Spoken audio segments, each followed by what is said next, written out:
રાજુલાના વડ ગામે સિંહણના હુમલાની ઘટના। વડ ગામે દિનેશભાઈ ડાભિયાની વાડીમાં સિંહણ આવી ચડી।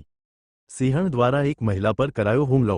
સિંહણે મહિલા પર હુમલો કરતા પગના ભાગે ઈજાઓ પહોંચી। આ ઘટના પગલે રાજુલા વન વિભાગના આરએફઓ સહિત ટીમ ઘટના સ્થળે પહોંચી। ઈજાગ્રસ્ત મહિલાને સારવાર માટે રાજુલા સિવિલ હોસ્પિટલ ખાતે ખસેડાયા। છેલ્લા એક મહિનામાં અમરેલી જિલ્લામાં વન્ય પ્રાણીના હુમલાની 5મી ઘટના બની। સમુજબેન સોલંકી નામના મહિલા પર કર્યો સિંહણે હુમલો। સિંહણના હુમલાને લઈ ગ્રામજનોમાં ફફડાટ ફેલાયો। વન વિભાગે સિંહણને પાંજરે પૂરવા માટે કવાયત હાથ ધરી।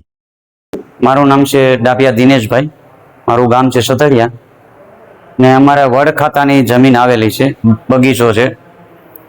તો આ અમારા ભાગીદારને માવજીભાઈના ઘરના સુમેલબેન એની ઉપર સિંહણે હુમલો કરેલ છે। આવા કિસ્સા તો અમારે અવારનવાર, આ 5મો કિસ્સો છે।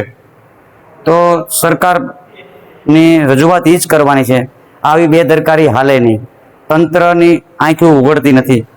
ને બીજા નંબરમાં વન વિભાગ તો નવો સ્ટાફ છે બધો, તો એનો એક્સપિરિયન્સ ન હોય બરાબર। બીજા નંબરમાં કે જૂનો સ્ટાફ અનુભવી તો એને બદલી થઈ ગઈ।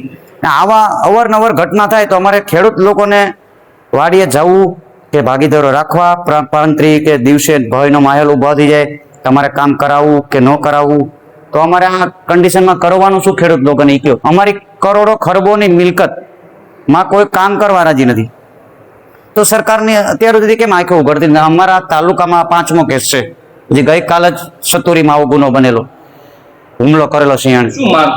માંગ તો એ છે કે તંત્રને કઈ, સરકારને કઈ, કા તમે આનો બંદોબસ્ત કરો। તમારે રાખવા જ છે પ્રાણીને તો તમારી જગ્યામાં રાખો ને, અમારી માલિકીની જગ્યામાં શું કામ આવવા દો છો? ને કાલ સવારે કાંઈ પણ તમારા જનાવરને ઈજા થાય તો તમે કેવા ઘોડો થઈ જાવ છો? અમારા માણસોની પરવા નથી, તમારા જનાવરોની પરવા છે બરાબર। તો તમારે જનાવરોની પરવા છે, તમારી હદ ઉપર રાખો ને।